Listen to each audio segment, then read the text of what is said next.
ازيكم عاملين ايه؟ اهلا بيكم في قناتنا صباح فود. هنعمل مع بعض النهارده وصفه سهله جدا وبسيطه من البطاطس المهروسه. هنعمل كرات البطاطس المحشيه بالجبنه الموتزاريلا. تابعوا الوصفه وشوفوا قناتنا صباح فود واعملوا لايك وشير لوصفاتنا. هنبدا مع بعض. انا جبت كيلو الا ربع بطاطس، غسلتها كويس جدا وسلقتها بالقشر بتاعها. انت ممكن تقشريها وتغسليها وتقطعيها مكعبات وتسلقيها مكعبات. الطريقتين عادي هينفعوا. بعد كده قشرت البطاطس وهرستها كويس وحطيت عليها بضايه ومعلقه زبده. هبتدي ادمج البيض مع البطاطس المهروسه بتاعتي بحيث ان انا تتوزع عليها كلها في الاول، وبعد كده هضيف بقيه المكونات بتاعتي.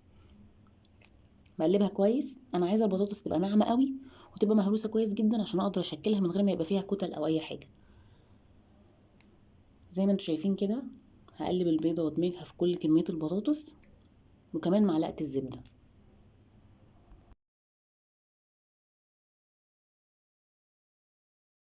بعد ما دمجت البيضه هبتدي ازود بقيه المكونات.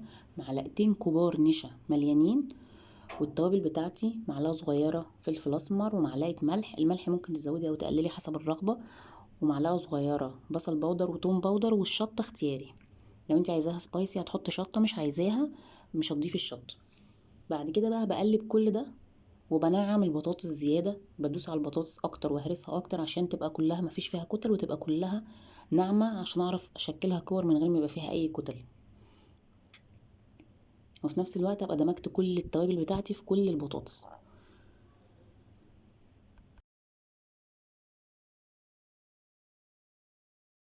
كده كميه البطاطس بتاعتي جاهزه. انا هرستها كويس جدا وناعمه جدا معايا. خدي بالمعلقه، لان لما تاخدي بالمعلقه كل مره هتطلع لك نفس كميه البطاطس، فبالتالي هتبقى الكور بتاعتك كلها نفس الحجم. دي جبنه موتزاريلا. انا شكلتها كور عشان تبقى سهله ومش مفلفته، وانا بحطها جوه قطع البطاطس اللي انا عايزاها تبقى تطلع كور. هفرد البطاطسايه كده على ايدي وهحط الجبنه زي ما انتم شايفين كده، وارجع تاني اقفلها شكل الكوره. هشكل كل الكميه بتاعتي بالطريقه دي. وبعد كده باخد البطاطس المتشكلة كور دي واحطها في الفريزر لمدة ساعة ونص لساعتين عشان تجمد، عشان لما اجي احطها في الخلطة بتاعتي اللي انا هسويها بيها تبقى متماسكة وما تبصش مني او تفك من مسكة ايديا ليها. كل البطاطس بتاعتي هشكلها بالطريقة دي واحطها في الفريزر ساعة ونص او ساعتين، وهنرجع نكمل مع بعض.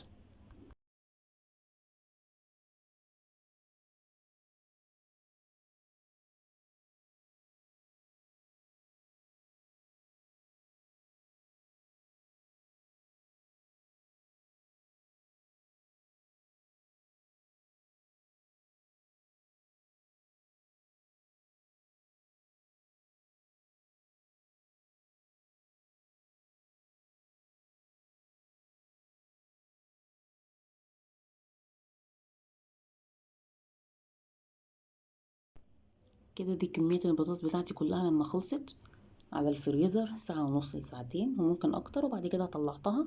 هبتدي بقى اعمل الخلطة اللي انا هحطها على الكرات كلها وابتدي احمرها بيها. بيضة عليها ربع كوباية لبن، هقلبها كويس ورشة فلفل اسمر. بعد كده هاخد كرة البطاطس واحطها في الدقيق وانفضها، اغطيها كلها وانفضها بعد كده من الدقيق، وانزل فيها بالبيض المدموج باللبن. وبعد كده هطلع بيها على البقسماط، هغطيها كويس واعمل لها كفر كويس من البقسماط. يبقى كده انا عملت الكفر بتاعي كامل لخلطة كرات البطاطس.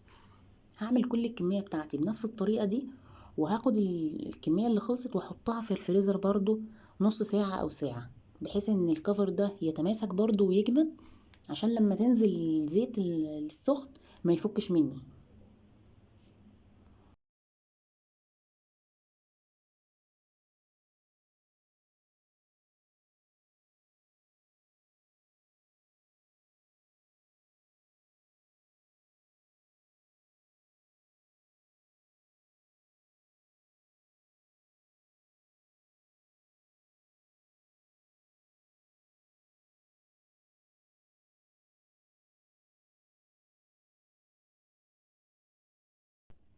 كل كمية البطاطس بتاعتي هعملها بنفس الخطوات ونفس الطريقة لغاية لما اخلص كل الكمية وادخلها الفريزر زي ما قلتلك نص ساعة او ساعة.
دي الكمية بتاعتي اللي اتعملت من كيلو الا ربع البطاطس بعد ما خرجت من الفريزر. الطبقة بتاعت الكفر بتاعتها متماسكة، مش هتفك مني لما تنزل الزيت السخن. هبتدي بقى احط حلة صغيرة واحط فيها زيت غزير وابتدي اسخنه كويس قوي، وانزل بقى بالكرات دي هحمرها. مبدئيا ما بتاخدش وقت طويل، يعني ثواني. لازم تبقى عينك عليها ومتابعاها بحرص علشان ما تتحرقش منك او تغمق قوي، لانها بتغمق بتاخد لون بسرعه، لان الكفر اللي بره ده عباره عن بقسماط مطحون، فالبقسماط بيحمر بسرعه. فانت تحافظي انها تبقى لونها ذهبي لانها هتبقى سواها مظبوط، وفي نفس الوقت الجبنه اللي جوه ما تطلعش منها او تفك منك او الكفر او كل الكلام ده. ما بتطولش، 30 ثانيه او بالكتير قوي دقيقه وهتطلع معاكي مستوية جدا وحلوة جدا. وهتشوفي دلوقتي اللون الذهبي الحلو قوي اللي احنا هنطلع بيه البطاطس.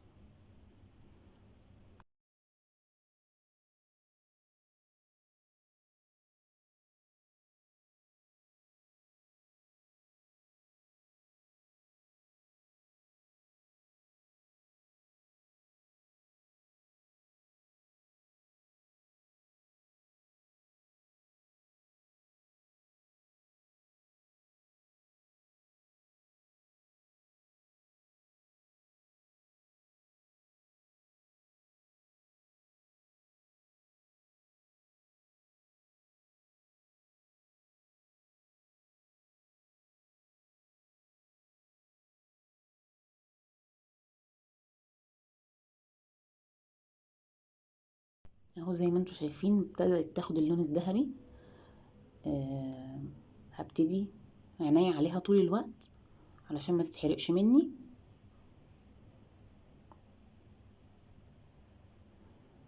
حتى وانتي بتقلبيها تقلبيها بحرص علشان ما تفكش او تفتح. بس هو دخولها الفريزر بيخليها جامدة ومتماسكة، البطاطس نفسها في المرة الأولى اللي دخلناها فيها الفريزر، وبعد كده لما بترجعي تدخليها تاني بالكفر بيخلي طبقة الكفر مع البطاطس متماسكة مع بعضها، فما بتفكش منك في الزيت.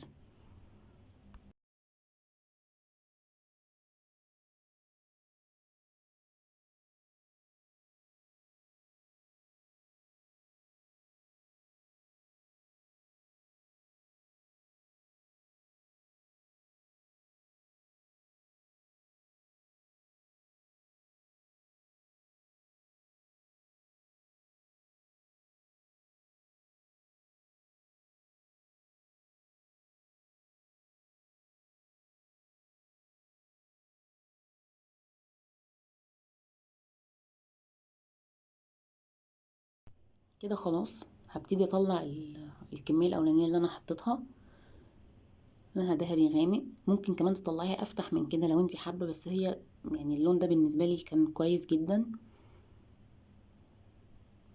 دي الكميه بتاعتنا بعد ما حمرناها. جربيها، الوصفه دي حلوه جدا وممكن يتعمل عليها تغييرات. يعني ممكن نفس خلطه البطاطس دي تحشيها مثلا بصل مكرمل، ممكن تحشيها لحمه مفرومه، ممكن تغيري في الجبن، ممكن تعملي تشكيله جبنه شيدر مع جبنه موتزاريلا، مش لازم جبنه موتزاريلا بس. والولاد ان شاء الله هيحبوها، وبالهنا والشفا.